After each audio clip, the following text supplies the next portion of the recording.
Chapter 27. We are at the last chapter of our book, and so far Chipstick and all of his friends have slept around in the tent in Grandad's garden. They have hatched more dragons, and now they're woken to Grim shouting because his allotment patch has been vandalised, and obviously all the kids have been blamed by Grim. But something's now about to happen. We don't know what, but it ends with the sentence, "They did, however, notice what happened next. You couldn't really miss that." So we don't know what's about to happen, but they're not going to miss it. Could they see the dragons? We don't know. This chapter is called Flying Cabbages. Having eaten everything edible and inedible in sight, let us just say the golden dragon had left a fair few dragon delights all around the tent. And right then, several of them all started exploding. There was a shriek from Cat, and then Ted came tumbling out of the tent, closely followed by Kai, who crashed into Grim. Cat crawled out after them, covered in dragon poo. "That is truly disgusting," she spluttered. But before anyone else could see anything, I heard a familiar little sneeze from inside the tent, followed by another one. Something had got up Flicker's nose, and I could tell he was revving up for one full-on sneezing fit. Only this time, what came out wasn't just a spark. It was an actual burst of flame. Talk about the worst possible time for that to happen. I leaped back, and the flame rocketed past me and ignited several of Grandad's cabbages piled up in a nearby wheelbarrow. "They're playing with fire now, the little hooligans," cried Grim. I'd have denied it, except it was at this point that Ted's dragon, who had taken up residency in the blackberry bush, did an enormous belch and burned the heads off a load of Nana's roses. "Pyromaniacs!" cried Grim. "They've got explosives in there too." Poor Grandad looked utterly stunned, and I couldn't blame him. Ted scrambled towards the bush, but the purple dragon, who had been darting in and out of the lavender bushes, was peeing in panic, and since the pea froze on impact, it had turned the garden path into an ice rink. Ted slipped and skidded his way straight into Grim, who'd only just recovered from being buffeted by Kai. Grim toppled backwards and landed on the handles of the wheelbarrow, catapulting flaming cabbages into the air. This was too much of a temptation for Kai's dragon. Having turned a silvery grey to match the silver birch, he started batting them left, then right, then centre with his tail. I watched in horror as the cabbages rocketed towards Grandad and Lolly, who were now both ducking for cover. Flicker flitted out of the tent and darted up into the leaves of the tree. He perched on the branch, eyes fixed on me. I didn't know what to do. The dragons were on the loose, and I had no idea how to stop them. Cat and Kai were running around frantically, bashing flaming cabbages with a garden broom and trying to distract anyone who might turn their attention to the little shapes flying above. Unable to catch his dragon, Ted raced over to help them. But I just stood there, hopelessly, looking from Flicker to the devastation unfolding around us. Suddenly, Flicker launched into the air, zipped down towards Cat's dragon and began flickering like a beacon. It caught the purple dragon's attention, and with Flicker leading the way, they zipped back into the tent. Thank goodness for Flicker! But there were still 2 more dragons causing chaos. Seeing Flicker reappear from the tent, I nodded towards the golden dragon, who was belching flames. Maybe if we worked together, we could do this.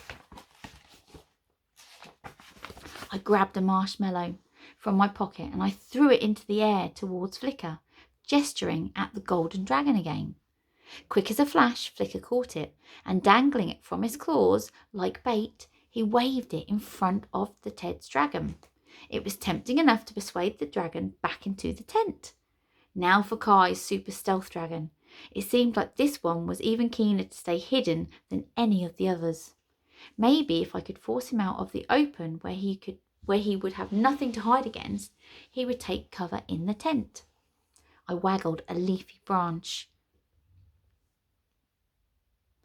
I waggled a leafy branch up at the tree to where I could just make out the little dragon's shape. I nudged him from his camouflage, and as he flew out, Flicker released an arc of sparks, herding him towards the tent like a sheepdog with its sheep. I watched as the dragon turned the same dark blue as the tent, and then finally zipped inside. We'd done it! But if I thought it was all over, I was very wrong. As Grim struggled to get to his feet on the icy path, the tent began to rise up into the air. It swung from side to side, like some kind of ghost. It was a very strange sight, and Grim obviously thought so too. "What in the blazes?" he cried. Grim slid his way along the icy path towards the gate like a baby giraffe trying to skate. With his arms and legs windmilling in opposite directions, he fled from the flapping tent. A little picture.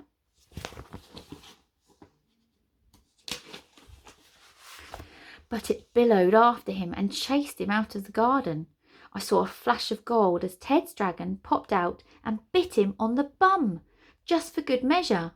Grim howled, but didn't dare slow down. As we watched, the tent and Grim disappeared down the lane. Somebody else ran out from the cover into the hedge. "Hey, there's that sneak, Liam!" Kai cried. "What's he doing?" Cat asked. He was bent over, clutching his stomach with one hand and shielding his head from the aerial tent attack with the other. "What's he up to now?" Ted asked. "I don't know, but I'm glad he wasn't sniffing around earlier," replied Kai. "Me too," I agreed. "But right now we have other things to worry about, like flaming cabbages." Then, as if out of nowhere, black clouds appeared. An eerie light filled the sky. I remembered seeing something like this once before when we were on the ferry to France, and a big storm blew over. Everything had turned a strange colour.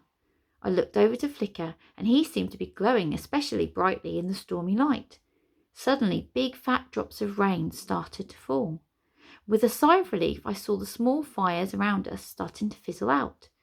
Bad dragon, Lolly grabbled, jabbing a chubby finger towards the disappearing Grim.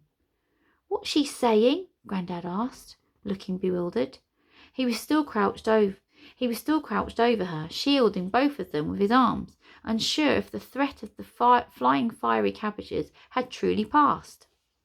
"Bad what?" Badger," I stuttered. "Badger, I think she's saying badger, like there's a badger over there." I pointed away from the dragons.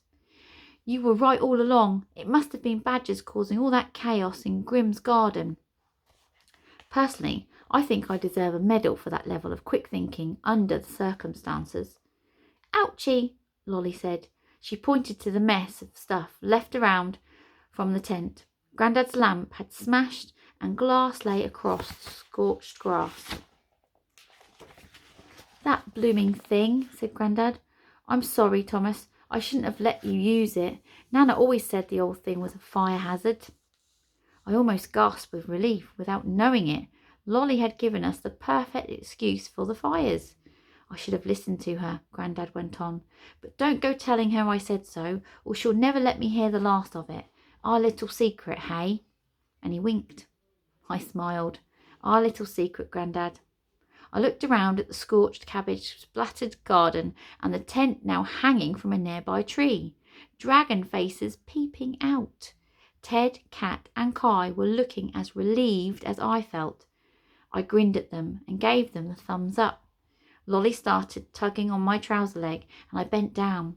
She'd found a grass-covered marshmallow and was happily sucking on it.